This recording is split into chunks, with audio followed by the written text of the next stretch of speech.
What's up, everybody? It's Carolina Cow, and I haven't done a video in a week or two, but I did want to talk about this. Now, I've been watching free agency. Started, I believe, about 5, 6 days ago, whatever. A lot of teams have made huge splashes. Of course, New England, of course, Denver. Um, but I don't want to talk about the teams that actually did good. I want to talk about the team in this particular video that did bad. And that's the Carolina Panthers. They never hunt. They never do well in free agency, and it pisses me off, man. We lost. Just look at some of the notable losses. I'm not gonna say talk about everybody. Of course, Steve Smith. We know he went. He ended up getting released. There was a whole bunch of internal problems that was going on with that. So we lose Steve Smith. The on a very thin wide receiving core. Okay. Jordan Gross retires on the offensive line. Ted Ginn leaves as well. Flip over to the defensive side, a secondary that was already thin and needed improvement. Captain Munley leaves, and also we lost Mike Mitchell. So the team, they did, they signed Roman Harper. Roman Harper was pretty much kicked to the curb by the Saints after they signed Jarius Byrd. He's honestly not that much of an upgrade over what we already have.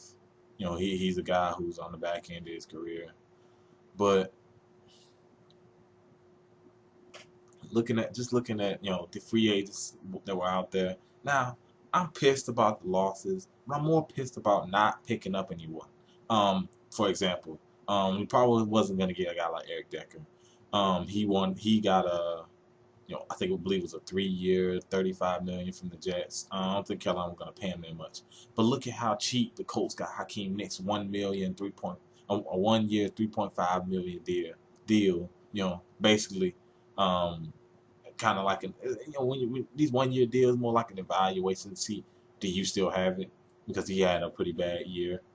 But he's more talented than anybody else we have in there, especially after getting rid of Steve Smith. They didn't go out. They didn't pursue him. The Broncos picked up Emmanuel Sanders, I believe. Earlier today. Um, you know, there's still some other receivers out there that we could have got. Julian Edelman was a free agent at one point. He's a solid pickup. I won't say he's a number one guy, but like I said, he's better over. He's better than what we already have, in Carolina. From a secondary standpoint, Darrell Reeves was there. We wasn't gonna get a guy like Jerry Bird. So you still have Keith Talib was there. You still got guys like Dominique Rogers, Camardi, who's there. You got guys like Antonio Camardi, who's still out there. The Patriots got Reeves cheap. They ended up getting Brent Browner. I just wondered, did the Panthers even pursue these guys, man? It just seems like they weren't pursuing the guys, and they were letting guys leave. You let the heart and soul leave in Steve Smith.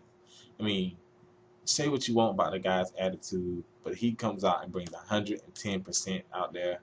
And if you're a fan of the team, or you're just a fan of a guy who plays hard, how can you not be a fan of this guy? I mean, the guy goes across the middle, gets planted, gets back up, slapping his helmet.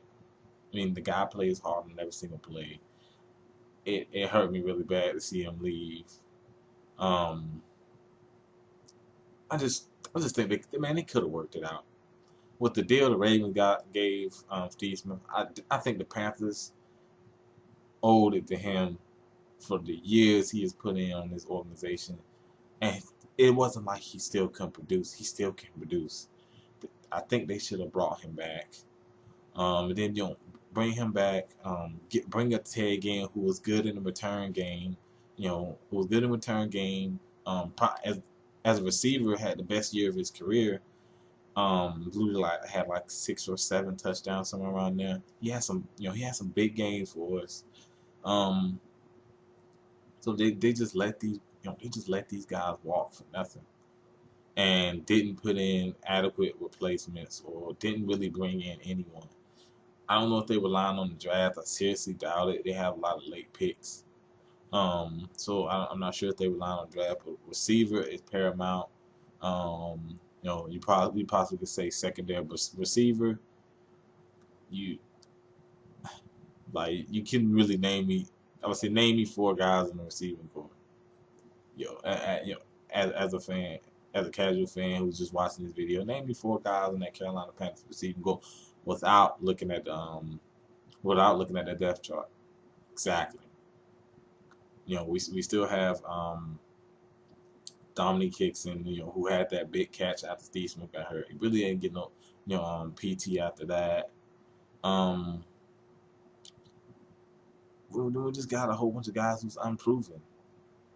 We just got a whole bunch of Brandon Lafell. He's not a number one, and they're gonna almost treat him like a number one at this point. And he's not a number one. He makes some plays here and there, but he's too inconsistent. The one consistent guy that's a pass catcher isn't even a receiver. That's Greg Olsen, the tight end. And, thank God they kept him around. But on the back end, need some major improvements there. The front seven is still going to be great. The one positive I could say that came out is free agency. It is before that we signed Greg Hardy. He was a big question mark coming into next season. All these other guys I didn't know were gonna leave, but they ended up leaving. But Greg Hardy was the big question mark. He's coming back. So the front seven is still gonna be great. I think the defense is still gonna be great. I think they got some guys that can get cheap. Tony Cromartie, you probably can get him cheap. Dominique Rodgers-Cromartie, he may end up going back to the Broncos, especially after seeing what they've been doing in the offseason, how they improved that defense. They just picked up Emmanuel Sanders, as I said before earlier, so he might end up returning to the Broncos at a pay cut. But hopefully we can get somebody like him who's definitely he's an upgrade over what we have. Antonio Cromartie is an upgrade over what we have. There's still some guys out there that improve the team that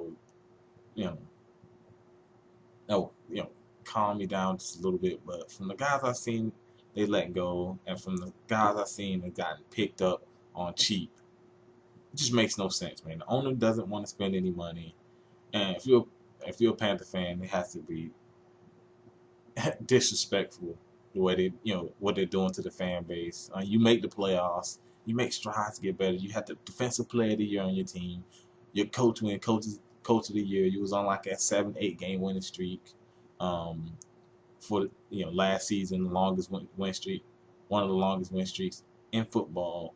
You're definitely one of the surprise teams. Now, it's a big reason why this team hasn't made back-to-back playoffs, and it's no impact in free agency. Now, I won't sit here and say free agency is the only thing that matters.